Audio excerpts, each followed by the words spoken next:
Bien, nous allons donc commencer le premier séminaire de l'année je suis très heureux d'accueillir le professeur Paul Ghesquière qui a fait le déplacement de l'Université catholique de Leuven en Belgique.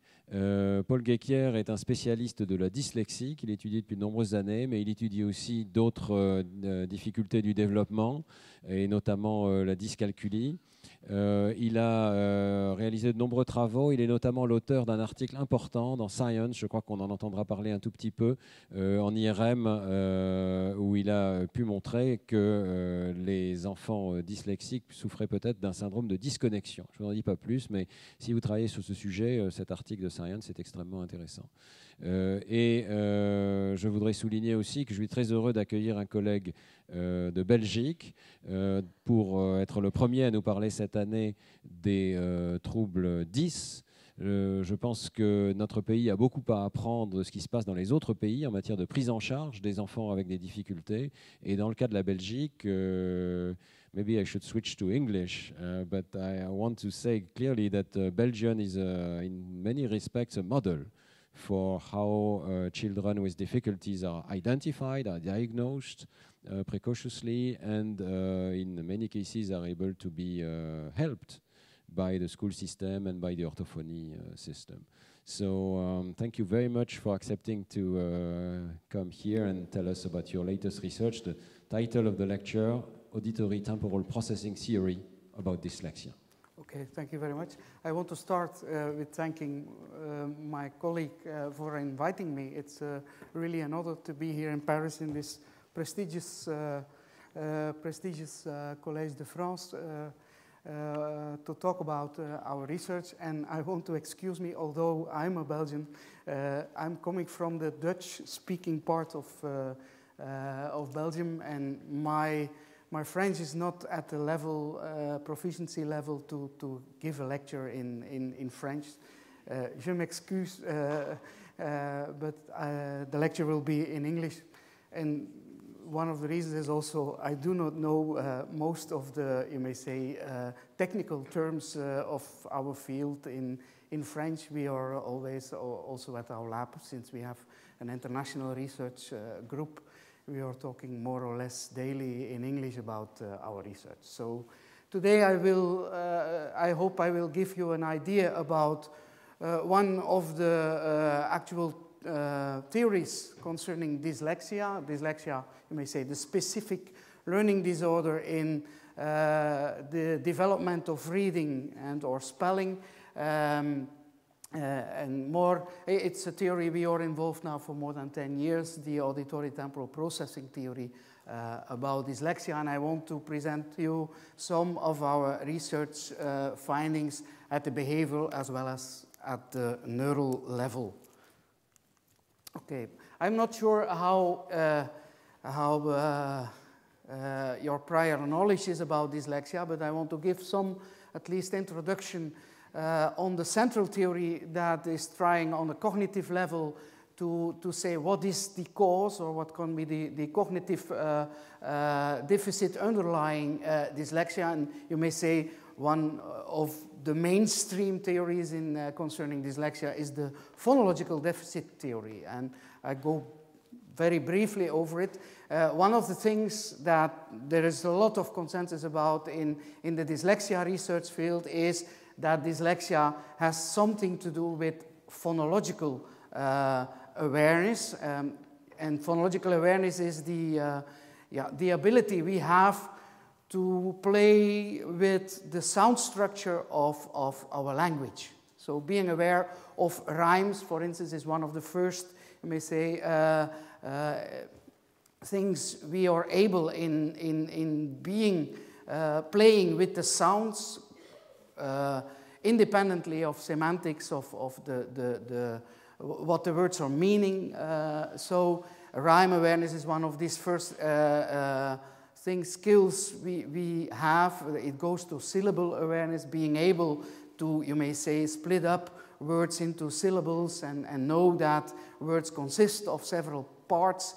And it ends up with what we call phoneme awareness, being aware that words, especially in alphabetic languages, words are made of individual phonemes, and the quality of how these phonemes are represented in our cognitive system determines in a high way the quality also of how we make or we learn these connections between graphemes and phonemes. And that's what reading is really about.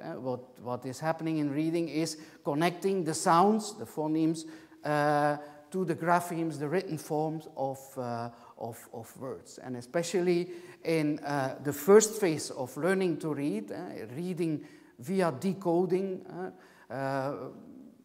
making these connections grapheme per grapheme, it is especially this phonemic awareness that is of a high value. A second phonological skill, although there is some discussion about it, is rapid automatized naming.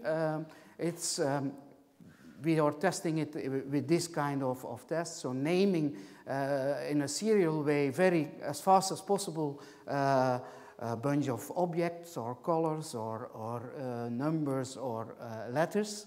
And the idea is that the speed of retrieving the sound connected to that picture, to that color, to the digit or the letters, the speed of retrieving the phonological code of these kind of things determines also the speed of reading, of direct or immediate word recognition, you may say. And that's especially this rapid automatized naming is especially important for reading via direct word recognition.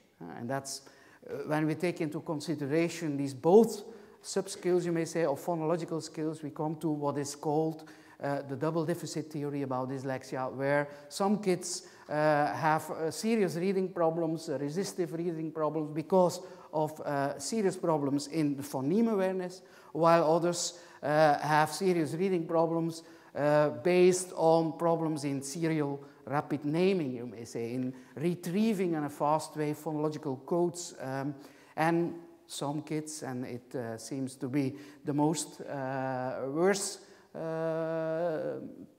cases, have problems with both of these skills. There is something also in the phonological domain, I go not into detail, about verbal short-term memory. Our working memory and verbal short-term memory is especially liking to work with what we call phonological codes. If we try to remember something, we use a phonological loop in order to be able to hold it at least for a certain period into our mind. These are the, you may say, mainstream theory about dyslexia as a phonological deficit. There is, of course, and I know here the colleagues in Paris are also involved in that. There is, besides, also a more visual line on orthographical skills, but I suppose it will be available here in courses at Paris. The auditory temporal processing theory I want to talk with you about is building upon this phonological deficit theory. And it started already some decades ago with first studies, especially Paula Talal was involved, an American colleague was involved in that kind of research, finding out that especially in dyslexic, but also in kids with specific language impairments, you may say the same kind of disorder or disability at the level of spoken language, find out that kids have problems in the auditory domain, and it's called temporal because it has to do with changes or in the auditory stimuli, in the auditory information we are processing, or it has to do with rapid auditory information. So rapid, dynamic changes over time, that's what's called auditory temporal deficit. Talal especially did on gap detection, meaning that if we have, for instance, if we present a certain noise to persons, and in that noise we make a gap, persons with dyslexia need a bigger gap to hear it. So this very quick changes in an auditory stimulus is maybe not that well informed. The idea is, how can we link this kind of very, very basic perceptual deficit to, you may say, reading and spelling problems, what is the behavioral manifestation of dyslexia. And that is based on phonological deficit. Well, together with some colleagues, we came out to the idea that the auditory deficit, and I will explain later on, is influencing the way we are perceiving speech. And the way we are perceiving speech is influencing how we represent phonemes in our cognitive system. And so, what is already known from phonological deficit theory, this phonemic representations has an influence on reading and spelling problems. And I will talk also a little bit about, you may say, the neural underpinnings we are trying to find out for this kind of problems in the brain.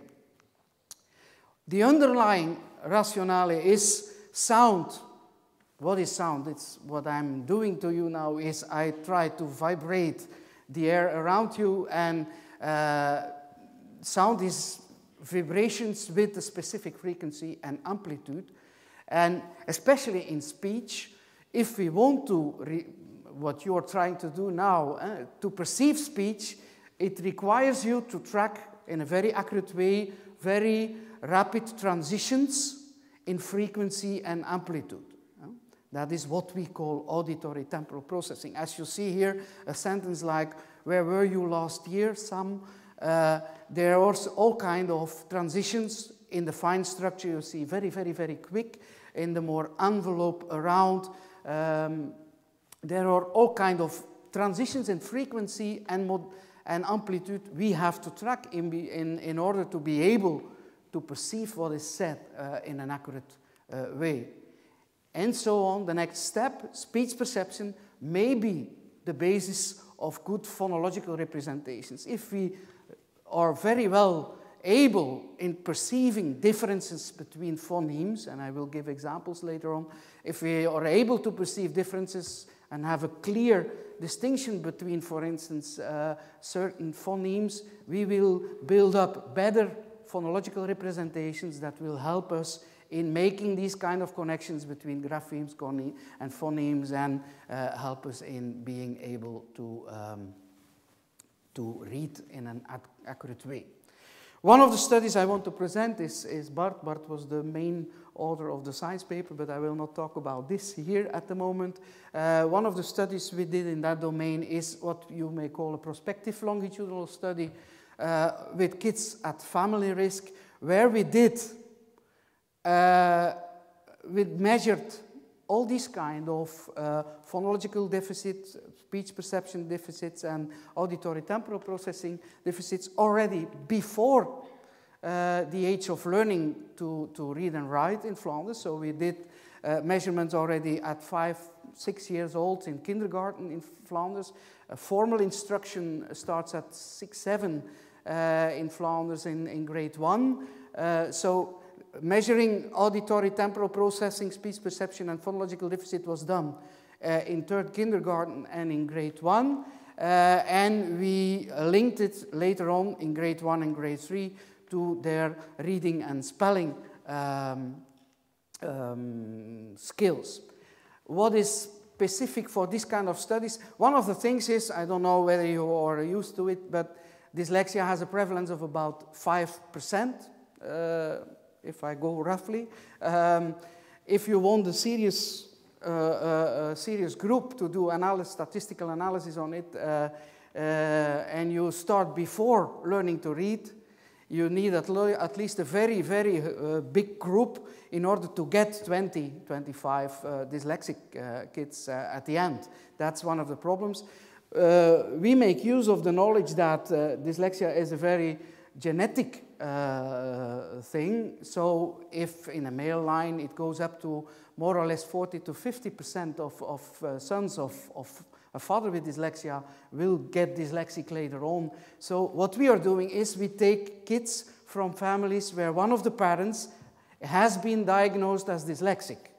So we had 31 high family risk kids at pre-reading age, and we matched them very, very neatly with kids from the same class, since and I've heard a little bit the last part of the talk of Professor Dehaene here. Of course, in learning to read, environment had a lot of impact. If we want to see at the individual level what is happening, we must be sure that the environment, that the instruction is the same. So we are taking kids from more or less the same socioeconomic status, the family environment more or less the same, so the same school, the same class if possible. So we match kids with, you may say, classmates of third kindergarten with more or less the same IQ, more or less the same age. As we know, there is a lot of impact also of age, the birth month and scholastic achievement is very well linked in our system. And kids from the same class, and that's how these kind of family risk studies work. Of course, for the rest, all kids were Dutch speaking, no other problems were mentioned in their development history and so on. So we try to... It came out, and that's already an idea about the genetic impact. It came out, we tested them in first and third kindergarten, also later on, and we defined dyslexia. It's a research-based definition, not a clinical-based definition, as scoring below the 10th percentile on standardized word reading and spelling tests in grade 1 and grade 3. So you may say the backwardness in reading and or spelling must be consistent, persistent over time in these kids. So a low score in the low 10th percentile, below the 10th percentile in grade 1 and in grade 3, and we came out to 16 dyslexics in our total population. And as you see, in the high-risk family group of more or less 30 kids, 31, 11 of them fulfilled that criterion, while in their matched group, only 5 of 30 came out to match that criterion. What means that we can say that dyslexia seems to be very hereditary here also in our group. So we mixed, for statistical reasons, both groups of the so-called dyslexic readers, and came out with a group of 16, and we had normal readers from that family risk group, 20 kids and 26 from the other families without a family history of dyslexia. If we look at their reading, we see that, of course, the dyslexics have a persistent, but that's by definition, as well in word reading as in pseudo-word reading, they are scoring low. But what we see in phonological awareness is that even at certain times, if we go until grade 3, phonological awareness measures here measured by phoneme deletion tasks, so deleting in Dutch, kast without s is kat, this kind of tests, or spoonerisms, substitute phonemes in words. We see that even from first grade to third grade, kids with dyslexia become less and less proficient compared to the other groups. The same for rapid naming. As you see, kids that came out later on to be dyslexic already at the start of first grade have, you may say, a lower achievement in rapid naming. And more or less the same, although not for non-word repetition here, but more or less the same we have for verbal short-term memory, but that we'll skip. So the dyslexic group shows a broad and enduring phonological deficit. Even phoneme awareness, it increases over time. The normal reading kids from a family, as you have seen, are in between the both. So maybe you may say the genetic link in the family may at first hinder their phonological development and not necessarily the link to reading. Maybe there are other factors come into picture. So, but it seems as family risk for dyslexia is not a 1 or 0 condition, but seems to be continuous in these kind of families. Phoneme awareness is most strongly related to accuracy of reading, so that decoded reading comes into picture here, and RAN is mostly related to speed in reading, especially as you see here in the later phases of development. So what we see here is more or less, you may say, evidence for that phonological deficit theory. What about auditory and speech perception processing? Well, the kind of things we are doing in the auditory processing to see whether kids are able in processing dynamic auditory stimuli. One of the tests we are using is frequency modulation tests, and that's we're doing in an interactive video game, since this psychophysical testing is very boring if you don't. So to motivate 5, 6 years old to do this kind of, I will let you hear. This is a steady tone. This is also a steady. And in one of the three, we have a modulated tone, so where the frequency is going up and down. What we are doing via a psychophysical experiment is lowering the degree of, you may say, modulation, and see what modulation still persons still need to hear, where in one of these three eggs, the little baby dragon is coming out. You can hear it if you listen at the eggs. This is the result. If they are correct, there is a baby dragon coming out. And we see that if we look here, as you remember, the kids who are dyslexic, we only decided that they are dyslexics in 3rd grade. But we tested already in the 3rd kindergarten. And what you see is that these kids that came out later on in 3rd grade to be dyslexic, at least to be persistent bad readers, are really different from the others.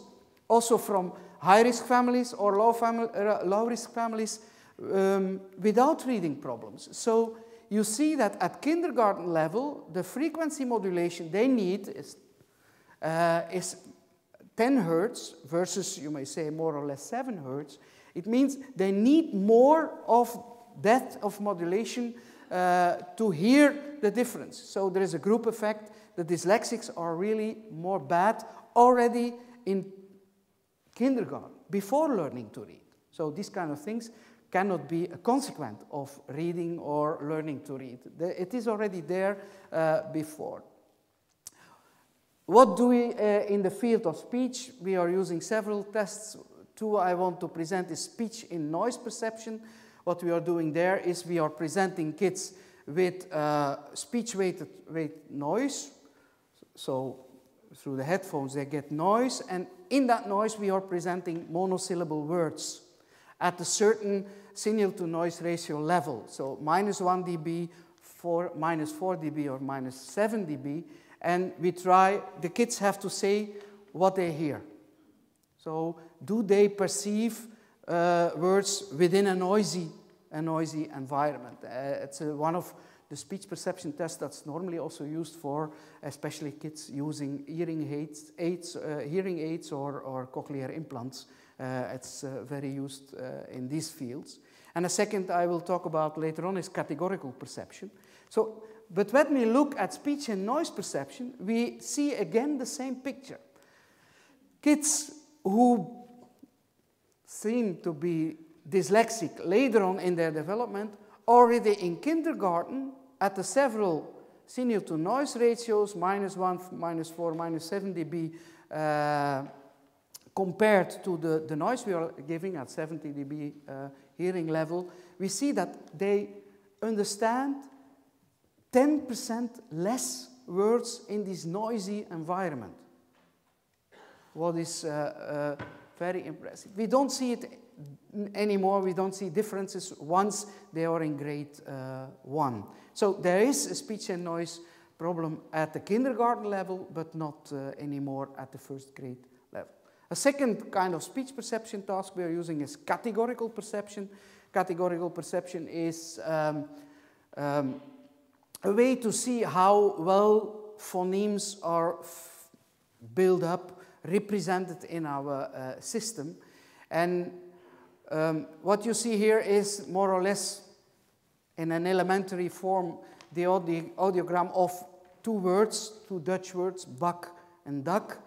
And what you see that bak and dak is only different in, you may say, the shape of the second format. It's how intense, you may say, or intensity curves of time over the frequency bands in the sound. And what you see is that in the second format, the frequency is going up in bak, and the frequency is coming down in dak. If you have you may say, an ideal version of bak and dak, it would, as you see, it's only this change in the second format in certain frequency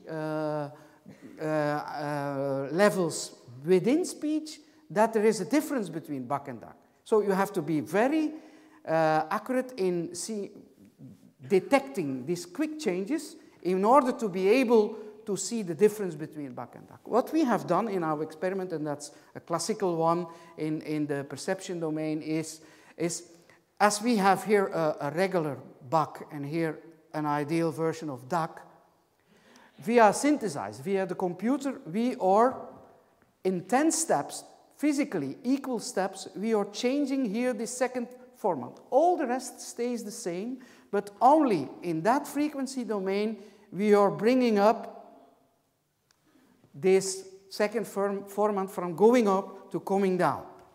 And what you have then, I will let them here from 1 to 10, and you will see, you will start with bak, and at a certain moment, I hope, you will perceive dak.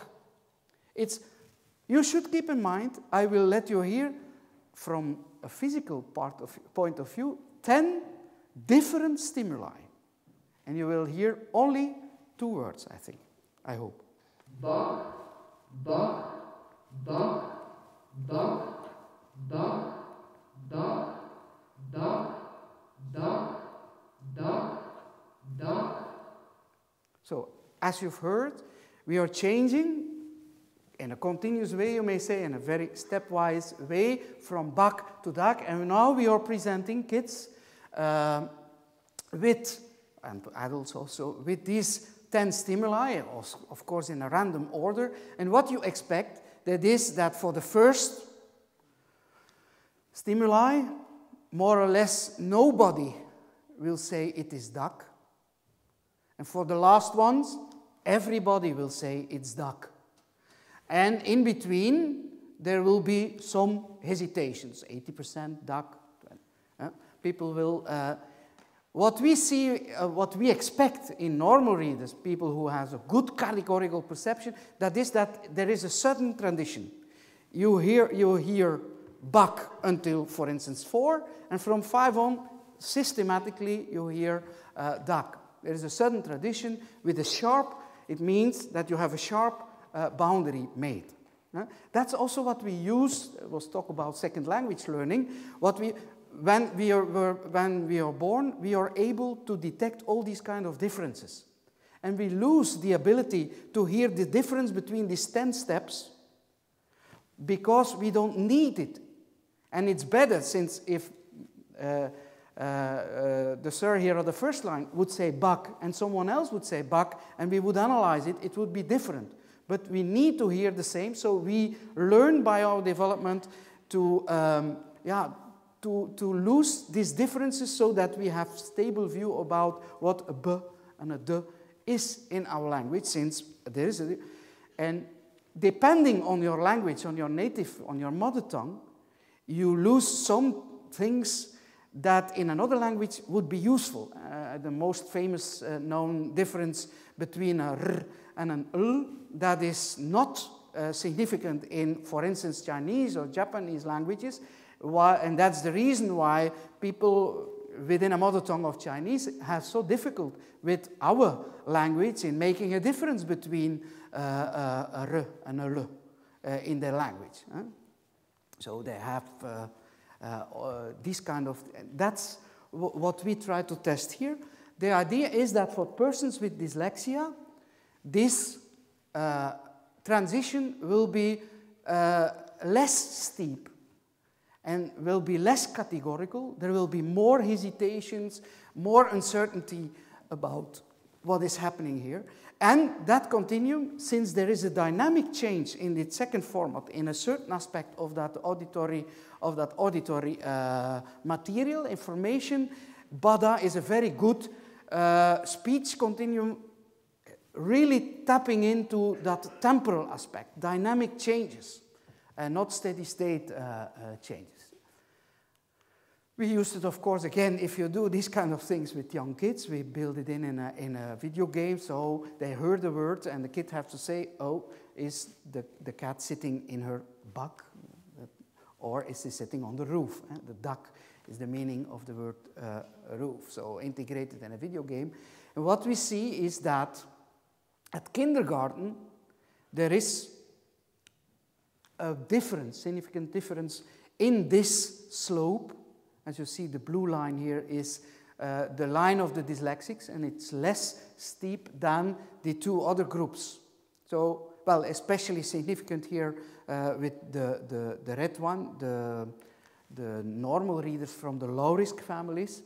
But if you look at the first grade data, you see that the dyslexics, the blue line, maybe it seems not like that, but that's statistics. The blue line is different from the red and the green, where there is no difference between. So dyslexics seem to be, already at that young age, at kindergarten age, before learning to read, seem to be less categoric in these kind of things. So there is some evidence for consistent deficit in categorical perception in the dyslexic reading group. And it may indicate that our theory about the impact of speech perception on phonological skills, it may indicate that their phoneme boundaries are less well specified, so that they don't hear that well the difference between especially these consonants in that domain. We see, if we look at the whole picture, cross-sectional correlations between all these kind of skills, so frequency modulation, speech and noise, categorical perception, at least the slope of that phenomenon. Phonological awareness and reading is very highly correlated at every age. Even there are high predictive correlations between frequency modulation, speech and noise, categorical perception, and phonological awareness in grade 1 and the reading development. But to be honest, most of our predictive correlations disappear when we take into account autoregressive effects, meaning that if we look, of course, if you're in grade 3 or in grade 1, your proficiency in phonological awareness in kindergarten will have its impact. That's what we call within the skill. That's the autoregressive effect. If we take into consideration the within skill correlations, then the between skill correlations predictively disappear. So, so we see in preschool and in grade 1 that dyslexic kids have problems with this low-level auditory processing, especially this frequency modulation, so in the dynamic domain, speech perception and phonology. So at least it implies that these kind of problems are already present before they learn to read. Together with a significant predictive correlation, you may say it's suggestive for a causal relation, but we must be very careful with causal interpretations. We cannot demonstrate a robust directional relation between these kind of auditory processing and speech perception and phonology towards reading, so more research is done.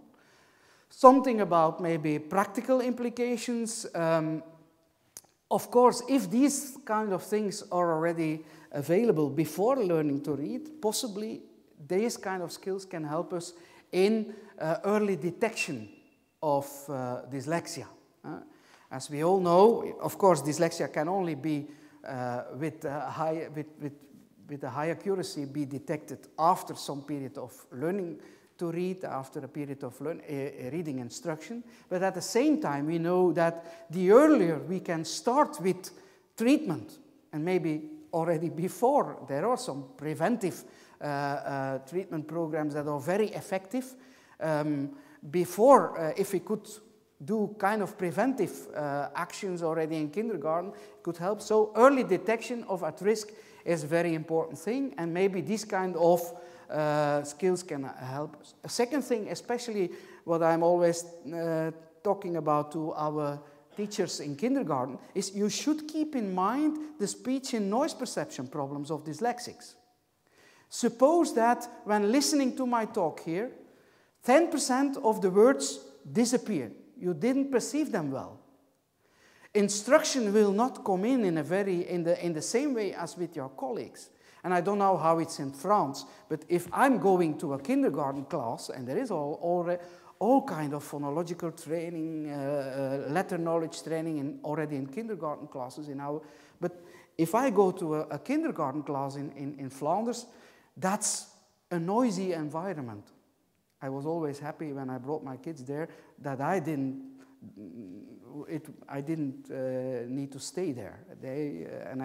It's so noisy environment. Well, you should keep in mind, especially kindergarten teachers, that these kids who develop later on dyslexia lose in this kind of noisy environment, may lose 10% of the speech. So in an instruction environment, hearing every word very accurately is an important thing. There are some treatment possibilities, especially in the auditory domain, that has been proposed, like Fast Forward program of Mike Merzenich in the United States, but at least what I've seen until now is they are still controversial and not what we would call evidence-based.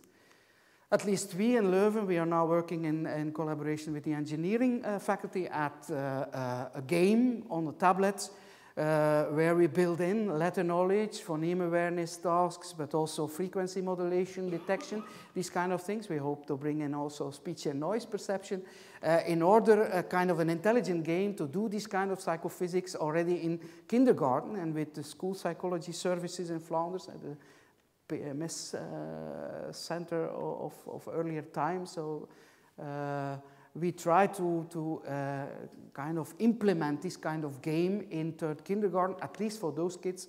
The kindergarten teacher is thinking they may be at risk for dyslexia. So that's ongoing stuff at the moment. And I must say, using this kind of ways of testing, doing this kind of boring psychophysics with kids, they are very, very motivated in ending up the game. They have to help Robodog, a kind of Dyslexia he is calling, a robot dog who has to fight against the cats in the city who are stealing the money and all these kind of things, and they are very excited in. And while playing the game, we are testing their frequency modulation thresholds, we are testing their letter knowledge, we are testing phoneme awareness and these kind of things. In the next study, Maaike van der Mosten did for her PhD, happy she came with me to Paris today, she more explored, you may say, that auditory processing in the link between speech and, you may say, low-level auditory processing. She was discussing whether is it speech or is it even more basic, more elementary than speech, and is it really in the auditory domain? And Maaike used a factorial design with stimuli that has the same complexity, FM versus speech, this categorical perception, yeah, you cannot compare. We did it in Bart Buch's study, but given the complexity of this kind of it's very simple auditory material compared to the categorical perception. Maaike, in collaboration with Narli Golestani, who is in Geneva for the moment, did a factorial design where we made all conditions of the same complexity, temporal and non-temporal. For temporal, we already, and I can let, but now it's not bak, but ba and da. Ba, da. So again, this kind of categorical perception. If we take, instead of consonants, vowels, then there, as you see, between these two, U and U, there is no dynamic in it. Again, only the second formant is different, but he's steady over time. And we again are changing this U in 10 steps until an U. Okay? And then to see what about non-speech, we rotated, and it's again an artificial thing, we rotated every you may say energy that is above 2 kilohertz, 2000 hertz, we rotate it against, and then you get very artificial sounds with the same complexity. So that's ba, da, but now rotated. And we do it again in 10 steps, and kids have to decide where is it the first or is it the second that will, and we do the same with vowels. Oh.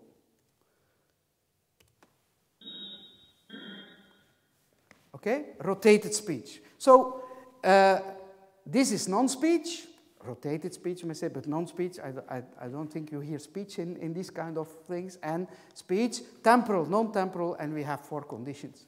And what we see in adults, here we are using a group of students with dyslexia at our university compared to their, you may say, classmates, and we see that BADA, as well as the rotated, artificially rotated BADA, there is a significant difference between dyslexics and non-dyslexics, but not in the non-temporal domain. So the UU and the rotated UU is not, and we get more or less the same in kids.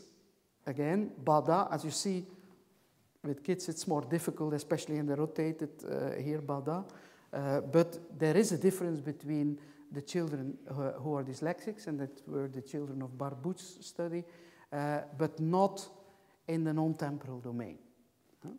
So it seems as if these problems are specific for rapidly changing sounds, but not necessarily specific for speech. So already more basic auditory temporal processing deficit that is not purely linguistic in nature, you may say. Okay, now I will introduce you to some studies we are doing in that field on the more neural level. Is there some neurophysiological evidence? And we are using a technique, ESSR's, auditory steady state responses. And the basic theory is, if we look at that auditive temporal processing, so this kind of dynamic changing auditory stimuli, how will we look at them? You can say you have fast rate changes, more than 40 hertz, more than 20 hertz, but they are not that important for speech. If you look at speech and the interprocessing of speech is more in what is called the slow rate temporal processing, below 20 hertz, and you can say there is, I will make it clear, you may say until or more or less about 4 hertz. 4 hertz means that you have 4 changes in a cycle of 1 second. That is the syllabic rate. And at Dutch, when we analyze Dutch, we have a syllabic rate of about 4 syllables per second in running speech. And if you look at the phonemes, we have more or less in Dutch 19 to 20 phonemes in running speech per second. And you can see it here, I'm ambidextrous, that's more or less 4 syllables in 1 second, and if in a running speech, of course, in such a short utterance, you cannot see that much, but we would come until an average of 19 phonemes in 1 second in our language. We are using this knowledge in order to see how the brain is going on with this kind of modulations. These low, slow rate modulations. And we are offering a rhythmic auditory signal. I will give some examples later on. A rhythmic, basic auditory information. And what we see, and that's what the ASSRs are doing, is the frequency of this modulation peaks into the EEG. If we take EEG, electrophysiological measures at the scalp, in the frequency we have, if you have here a certain frequency in the modulation, how fast goes it? You see a peak in the EEG spectrum, exactly at the frequency of that modulation. That I don't know whether you are used, but in Flanders we are using this technique also to detect deafness already in the first month after birth. Not with this kind of slow rate, but if you take 80 Hertz, we know that 80 Hertz, this peak is produced at the brainstem level, so very low level in the brain. And if we are presenting via earphones to very young kids, 1 month old, this kind of modulated tones, and we don't see a reaction in the brainstem, then we know that the auditory stimulus is not arriving even at the brain, so there must be in an earlier phase, so in the middle ear or earlier on, a problem that leads to deafness. That's why, I don't know how it's in France, but in our country, kids are, and that has to do with the plasticity we need to use here, kids are implanted with cochlear implants at very, very, very young age so that they can relearn or learn to interpret this kind of auditory stimulus. We are using it in the slow rates. It's more difficult. You need more power to get these pictures. But so we have, you may say, build up speech in very elementary things, modulations at the syllable rate and modulations at the phoneme rate in order to see how the brain of these kids, this is syllable rate.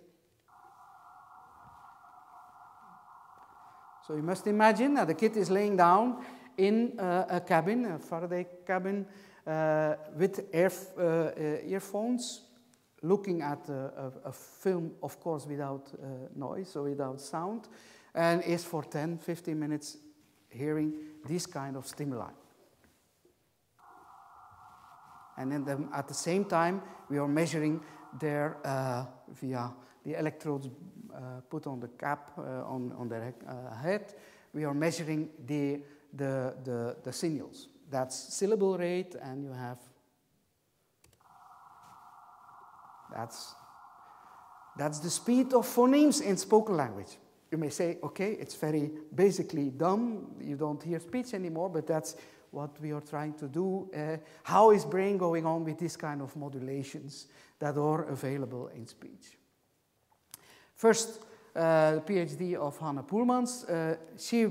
We tried it out first with adults, university students again, with a very simple design, 4 electrodes referenced, and we used 20 and 4 Hertz, also 40 Hertz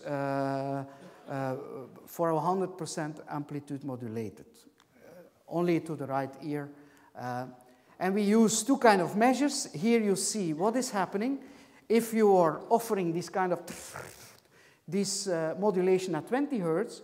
If you look in the frequency domain, you had a peak in amplitude and energy, you may say, exactly at the rate of the frequency you offered.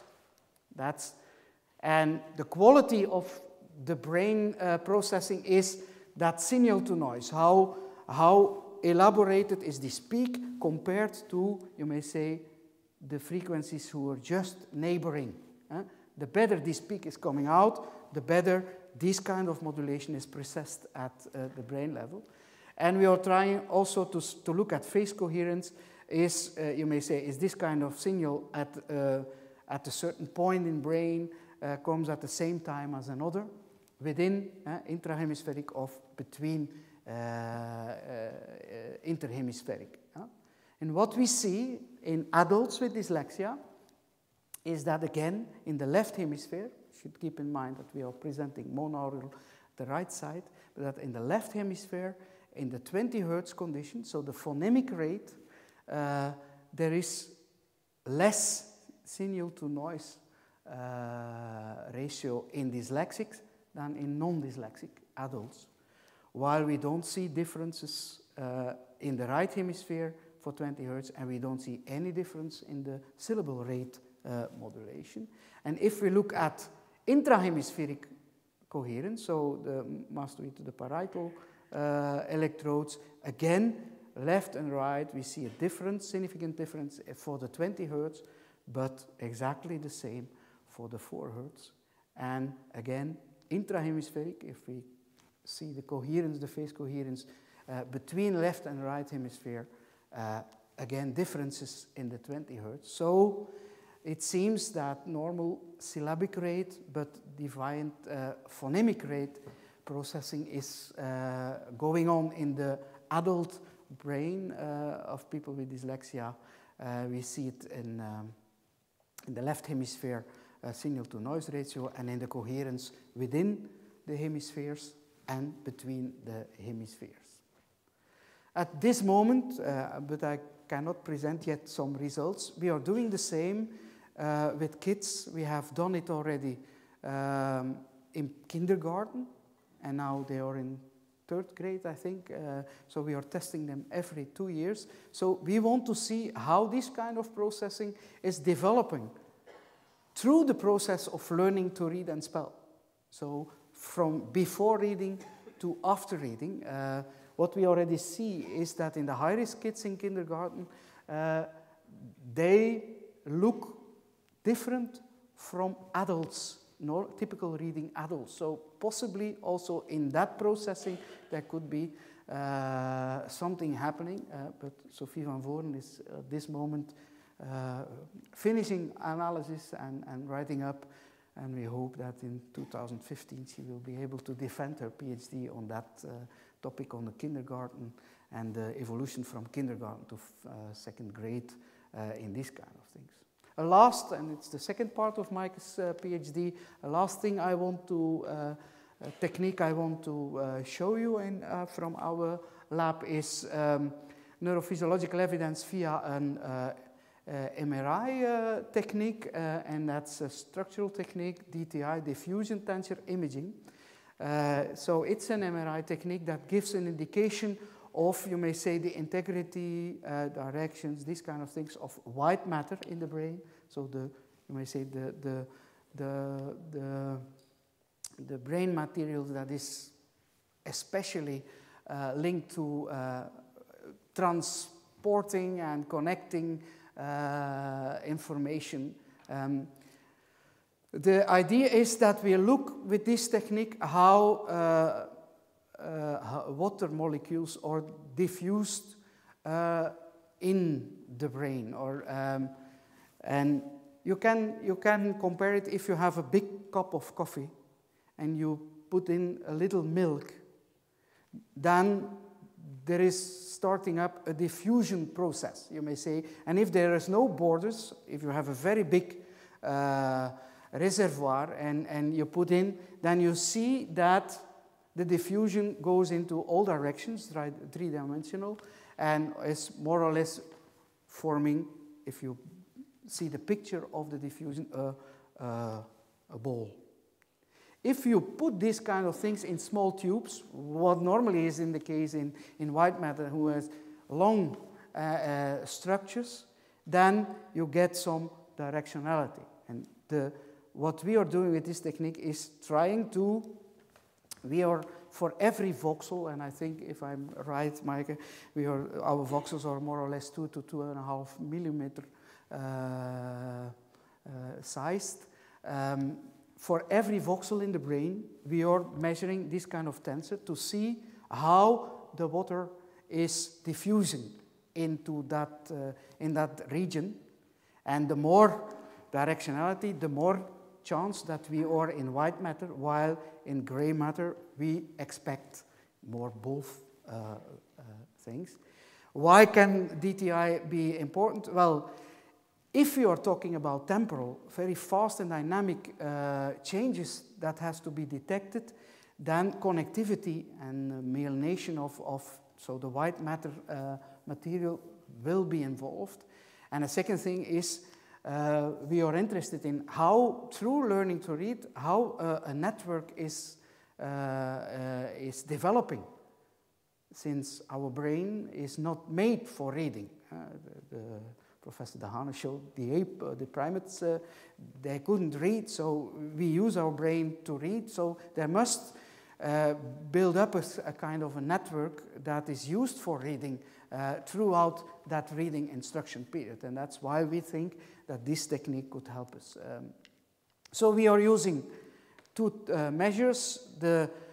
If you have all parameters of such a tensor, you can summarize it into one measure, and that's what's called fractional anisotropy, and that's a kind of, you may say, that gives an idea about the directionality and the integrity of this white matter.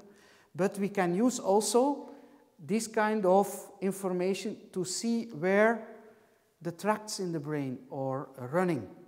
So by using the directionality in the tensor, there are techniques, what we call fiber tracking, to detect how the tracts in the brain are going on, and by combining them, what the quality of these kind of tracts is.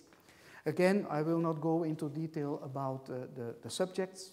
Mike did it on adult readers, so university students of third year, I think, 21, 22 years old, who are very, as you see here, severely hindered in their reading development, although they are doing master studies at our university, and especially their phonemic awareness is hindered, and also orthographic processing. So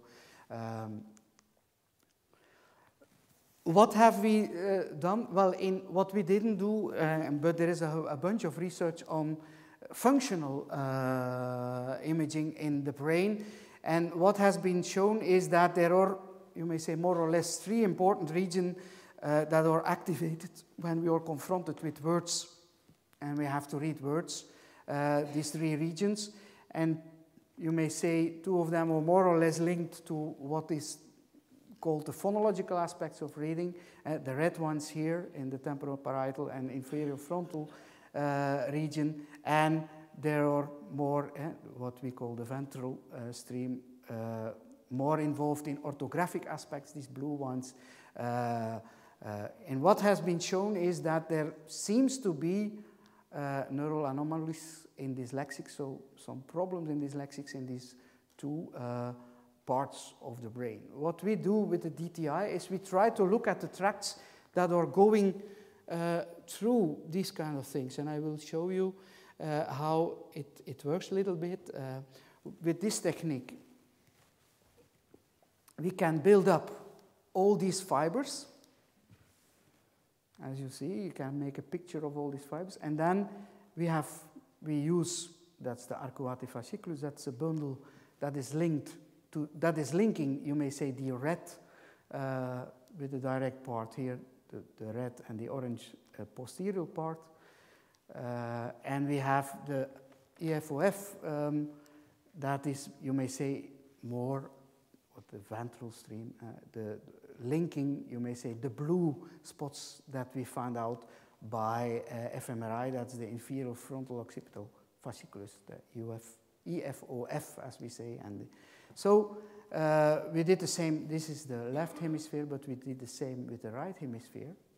And what we see, and that was mentioned, that's also used in our science paper, that is that in this left red line, you may say arcuate fasciculus, there is a difference in this quality, you may say, of that connection, the FA. So the fractional anisotropy measure of that tract is of a lower quality in dyslexics versus non-dyslexics, while the blue line and the orange, not yet. But what is more interesting, in the right, we don't find differences. And even more interesting is that there are good correlations between this arcuate fasciculus in the left and phoneme awareness. There is a significant correlation between how well kids are performing, or here adults are performing in phonological phoneme awareness tasks, and the FA of that. Speech and noise is more linked, you may say, to the posterior part of the articulated fasciculus. And the blue line, the left EFOF, is linked to orthographic skills. And I think knowing that what has been mentioned also in the lesson before, the visual word form area involved also here, it is of course, seems reasonable that there is a correlation between the quality of this blue tract and orthography. We see no significant correlations in the right hemisphere. So it seems that especially in the dorsal stream, that is,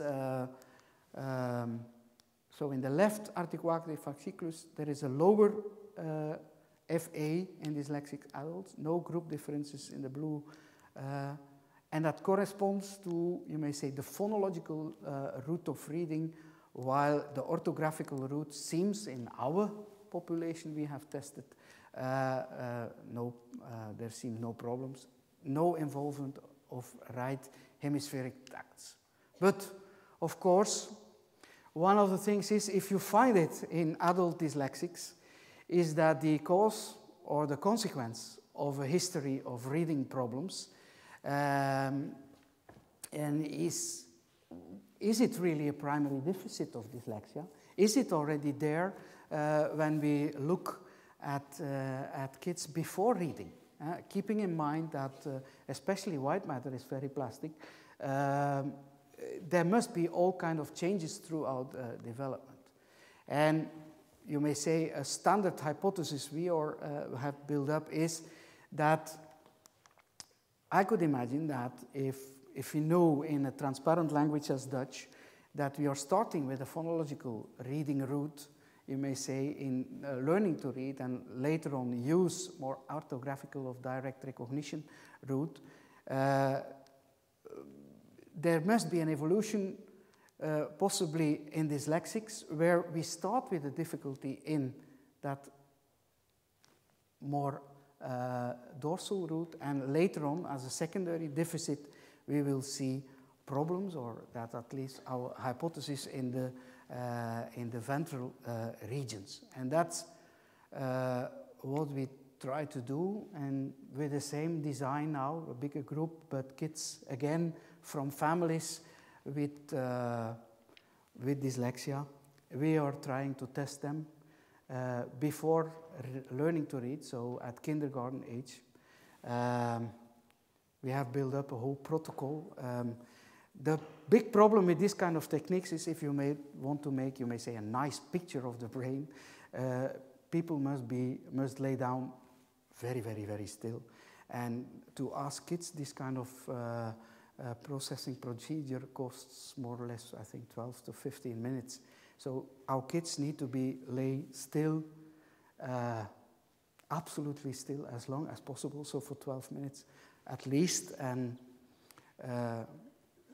that's not what the kids are used to. So we have a training scheme developed via all kind of games to learn them to go into the scanner. The training costs more or less 1 hour to have them for 12 minutes lay down in the scanner to do this kind of analysis. So that's, but we were, and it has been published by Catherine Thijs, our protocol, and the motion parameters are very, very nice. Okay, what do we find? And to conclude, at this moment we have analyzed the pre-reading data, and we see that not in the articulated fasciculus, what we were hypothesizing, but especially in the left EFOF, so the blue line, the dorsal, and in the posterior part that were not involved in adults, there we find differences between high risk and low risk kids. We don't know whether they are dyslexic or not, but at least the risk is there. But above, we see phonological awareness is correlated to all of these tracts. And latter knowledge also to the EFOF, that was what could be expected. But also phonological awareness is highly correlated to the blue tract, you may say, even in the right hemisphere. And phonological awareness is the only predictor in all these tracts, these three brain tracts, that is significantly related to the, you may say, the fractional anisotropy, so the quality of this kind of vessels. So what we see is that not the arcuate fasciculus, but the other parts who were not involved in the adults are now, between high risk and low risk kids, hindered or of a less quality, you may say, but all are more or less linked to phonology. So possibly there is some anomalies, there are some problems in the white matter already pre-reading,